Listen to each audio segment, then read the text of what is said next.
தமிழ்நாட்டுல 234 தொகுதி இருக்கும்போது தாவேக தலைவர் விஜய் அவர்கள் எதனால பெரம்பூர் தொகுதியை சூஸ் பண்ணாரு? ஆக்சுவலா சென்னையில இருக்க மோஸ்ட் ஆஃப் த பிளேஸ்ல பெரம்பூர் தொகுதி ஒரு தனி ஸ்பெஷல்னே சொல்லணும். பெரம்பூர் தொகுதியோட மக்களோட மைண்ட் செட் இதுக்கு முன்னாடி எலெக்ஷன்ல எப்படி இருந்திருக்கு, யாரெல்லாம் ஜெயிக்க வச்சிருக்காங்க, எவ்வளவு ஓட்டு வித்தியாசத்துல ஜெயிக்க வச்சிருக்காங்கன்னு அப்படின்ற ஒரு டீடைலே நான் உங்களுக்கு சொல்றேன். பெரம்பூர் தொகுதியில 2011 ஒரு எலெக்ஷன் வருது.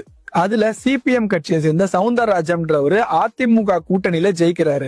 அதுக்கப்புறம் 2016 எலெக்ஷன்ல ஏடிஎம்கே சார்பா வெற்றிவேலுன்றவங்க ஜெயிக்கிறாங்க. இப்படி தொடர்ந்து 2 வாட்டியா ஏடிஎம்கே ஜெயிச்ச இந்த தொகுதியில 2019 ஒரு இடைத்தேர்தல் வருது. அந்த 2019 திமுகவை சேர்ந்த ஆர்டி சேகர்ன்றவங்க வின் பண்றாங்க. அதுக்கு அடுத்தபடியா இப்ப ரீசெண்டா 2021 எலெக்ஷன்லயும் அதிமுக சார்பா அதே ஆர்டி சேகர்ன்றவங்க தான் திரும்பவும் இங்க வின் பண்ணிருக்காங்க. கிட்டத்தட்ட 50,000 ஓட்டு டிஃபரன்ஸ்ல இங்க ஜெயிச்சிருக்காங்க. இதுல நம்ம முக்கியமா பார்க்க வேண்டிய விஷயம் என்னன்னா 2019 எலெக்ஷன்ல டார்ச் லைட் அதாவது மக்கள் நீதி மையத்துக்கு 9% ஓட்டிங்க வந்திருக்கு. அது மட்டும் இல்லாம 2021 எலெக்ஷன்ல நாம் தமிழர் கட்சிக்கு 10% ஓட்டிங்க வந்திருக்கு. இதுல இருந்து நம்ம என்ன புரிஞ்சுக்கணும்னா டிஎம்கே ஏடிஎம்கேக்கு மட்டும் இல்லாம இங்க புதுசா எந்த கட்சிக்கு வந்திருக்கோ எல்லா கட்சிக்கும் இங்க இருக்க மக்கள் வரவேற்பு கொடுத்திருக்காங்க. அதுவும் இல்லாம நான் முன்னாடியே சொன்ன மாதிரி நாம் தமிழர் கட்சி இங்க 3வது பெரிய கட்சியாவும் மாறி இருக்கு.